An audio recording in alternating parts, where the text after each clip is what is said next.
Good morning. We'll get started with Chapter 1, Introduction to International Logistics. Again, thank you all for enrolling in this course LSCM 4360. So let's get started. In this chapter, we will look into international trade milestones. We'll look into exporting and importing countries, which are the few largest countries who does the biggest export and import. We'll look into international trade drivers. What are the factors which drive international trade? We'll look into some of the theories which are behind this international trade. And finally, we'll look into the business environment. Uh, there are, because it's international, it's so different from doing business within your own country. So you do have to keep in mind that the business environment would be different. So let's take a deeper look into each of these factors. Now this slide talks about international trade milestones. The Bretton Woods Conference, which was in 1944, this was almost at the end of the World War II. Then the countries got together to uh, set some guidelines for international trade. In 1945, the International Monetary Fund came into existence. Then there was in 1948 there was the GATT, the General Agreement on Trade and Tariff. Now all these agreements and organizations came into existence to promote trade between countries. The GATT is currently known as the World Trade Organization, so the name has changed with some modifications. So in 1995 the WTO came into existence. In 2002 the euro was formed to facilitate trade between all the European countries, or many of the European countries, not all. Okay, so again, these are some of the milestones which are important for international trade. This slide talks about the exporting countries, um, starting from in Germany, which ranks the top. Again, this is the 2008 data. Then comes China and then United States, followed by Japan and France. So if we concentrate on the top five, we see Germany, China, US, France, Japan and France. So in this slide we see the largest importing countries. So it's very similar. Some of the names are very similar, only that France and UK got interchanged. So France is no more in the top five.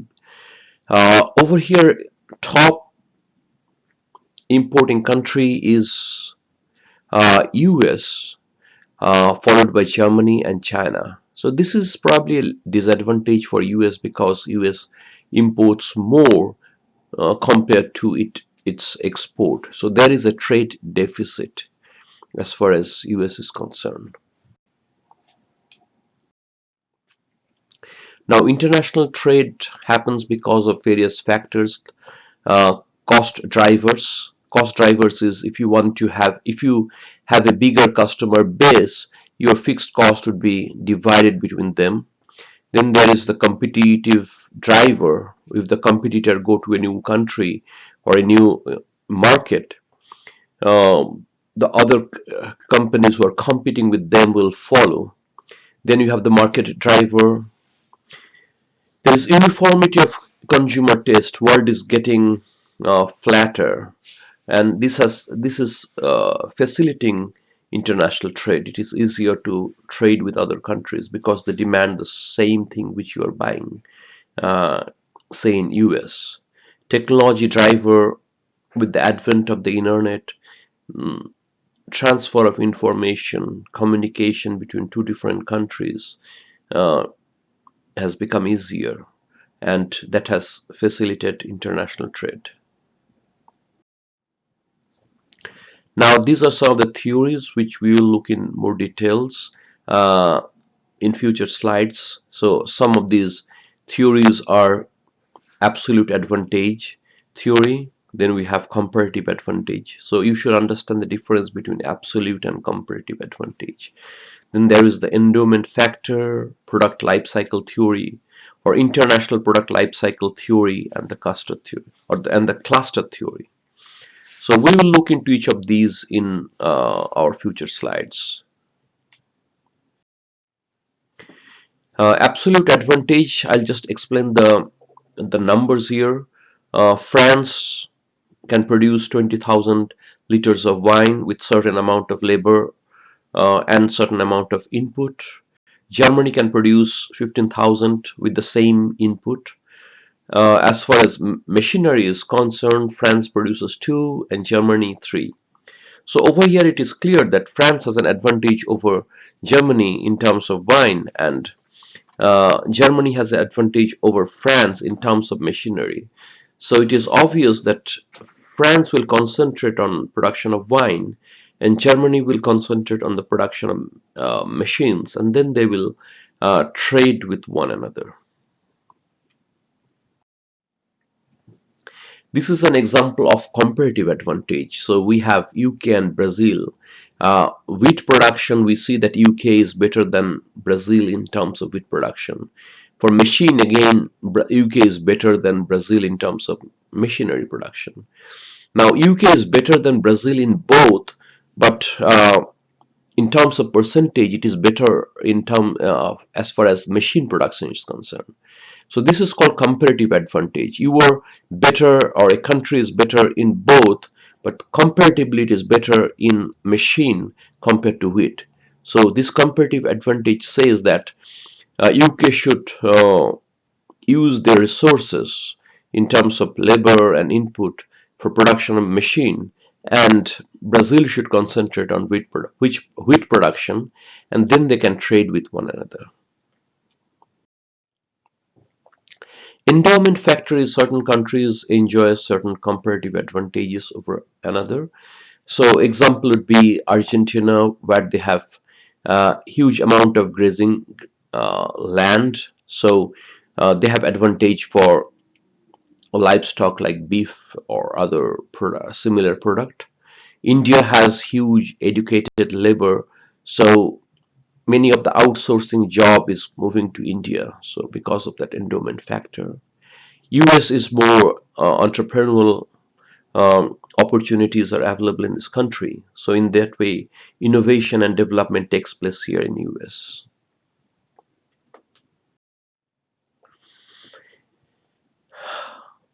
International product life cycle. Um, this basically says is that the goods are produced in developed country where new technologies uh, are initiated. It will slowly, the competitors will start making similar product uh, in other developed countries as well.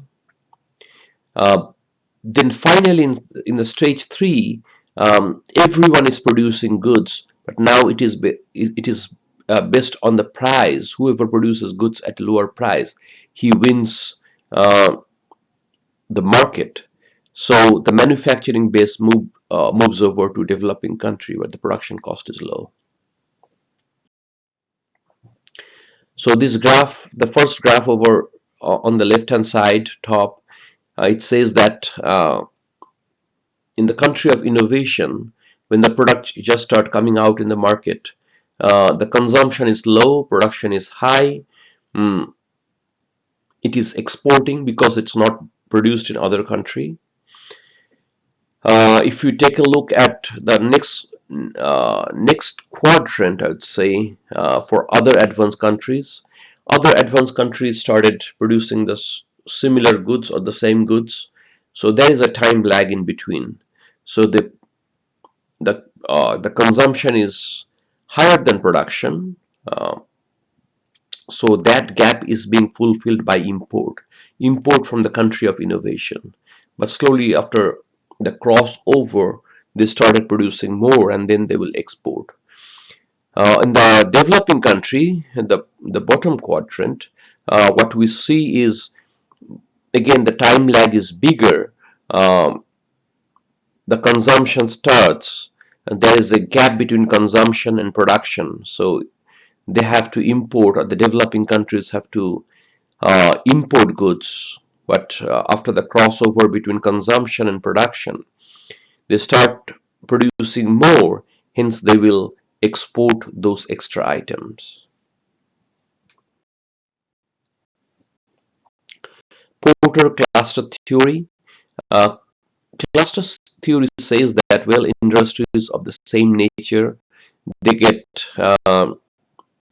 spatially concentrated in certain areas, because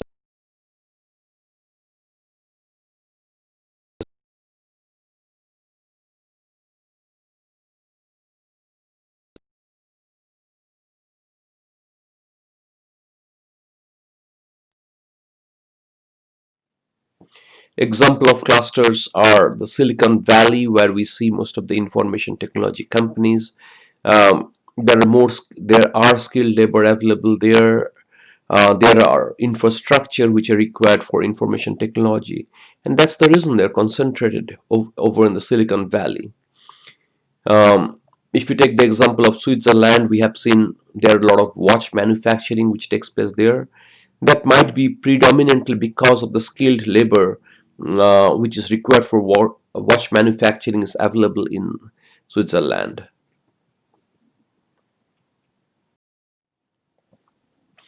International business environment. There are the different characteristics of international business. It is marketing.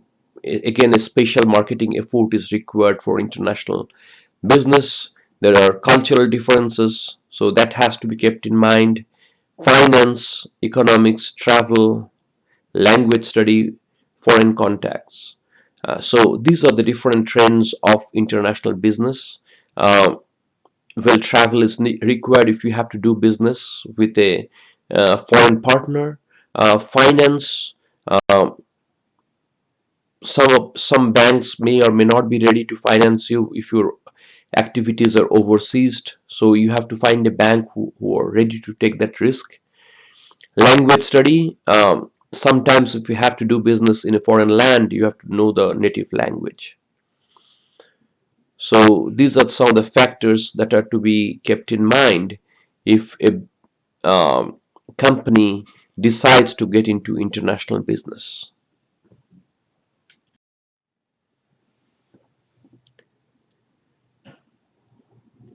So in order to be successful in international business, it is not only that they should understand the logistics, but there are other factors like the foreign language, their culture. Uh, how do you meet and interact with um, foreign company personnels? So these are very important if you really want to do business in foreign countries, and companies have started understanding that. Initially, many companies had a lot of glitches uh, because of these, because of lack of information in this front. They just thought that, well, if you can move your goods, you can sell it, but it's not, because the culture is so different. So this is in brief about some basic introduction of international business.